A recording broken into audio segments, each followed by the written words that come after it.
Oral cancer విషయానికి వస్తే వరల్డ్లో 1/3 బర్డెన్ మొత్తం భారత్లోనే ఉంది. 1/3 of world cases from India. అంటే మరి ఇప్పుడు గవర్నమెంట్ ఏం చేయాలి యాక్చువల్గా? మరి దీనికి ఏమైనా పరిష్కారం ఉందా? ఎందుకంటే గంటకు ఆల్మోస్ట్ ఒక 5 మంది చనిపోతున్నారు ఓన్లీ ఓరల్ క్యాన్సర్ వల్ల. సో మంచి ప్రశ్న వేశారండి. ప్రపంచంలో ఎక్కడ పొగాకు తినడం కానీ నమలడం కానీ జరగదండి. ఓన్లీ భారతదేశంలోనే జరుగుతుంది. అది చూస్తూ గవర్నమెంట్ ఊరుకోవడము చాలా బాధాకరంగా ఉంది. So we have done so many programmes, we have represented to the government. Tobacco ఒకటే కాదండి, ఇప్పుడు ఈ పాన్ మసాలాలు పెద్ద పెద్ద హీరోస్ కూడా ప్రమోట్ చేస్తున్నారు. ఆ పాన్ మసాలాలు కూడా దీస్ ఆర్ ఆల్ కెమికల్స్. నువ్వు ఏ పాన్ మసాలా, ఇప్పుడు ఇంటర్నేషనల్ ఏజెన్సీస్ వచ్చి మన భారతదేశంలో 500 పాన్ మసాలాస్ టెస్ట్ చేశారండి.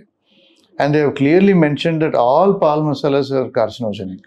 కార్సినోజెనిక్ అంటే క్యాన్సర్ ఉత్పన్నం చేసే అన్నమాట. సో ఒక్కలో మనం ఏమేమి వేసుకుంటాం, సున్నం వేసుకుంటాము, ఒక్క ఉంటుంది, దాంట్లో టొబాకో ఉంటుంది. So tobacco is one constituent of the entire pan, but there so many other ingredients దాంట్లో.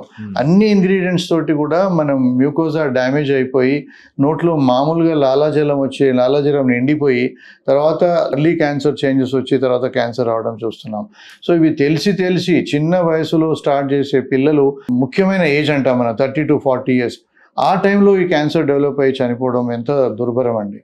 సో ఈ ఓరల్ క్యాన్సర్స్ అనేవి చిన్న వయసులో స్టార్ట్ చేసి పిల్లలు 15-16 yearsలో స్టార్ట్ చేసి 30 yearsలోనే వాళ్ళ క్యాన్సర్ వచ్చి క్యూరబుల్ స్టేజ్లో కాకుండా అడ్వాన్స్ స్టేజ్లో రావడంతో చాలామంది చనిపోవడం చూస్తున్నాం. సో దాటికి మనం definitely government has to take an action. And we have represented several times anti tobacco campaign కింద ఈ పాన్ మసాలాలన్నీ బ్యాన్ చేయాలని. 62 లక్షల మంది ప్రజల్లో మెడ్ ప్లస్ బ్రాండ్ మెడిసిన్స్ కి మారడం వలన 915 కోట్ల రూపాయలు సేవ్ చేసుకున్నారు. అదే మెడిసిన్స్ అదే క్వాలిటీతో 50 to 80% డిస్కౌంట్లు.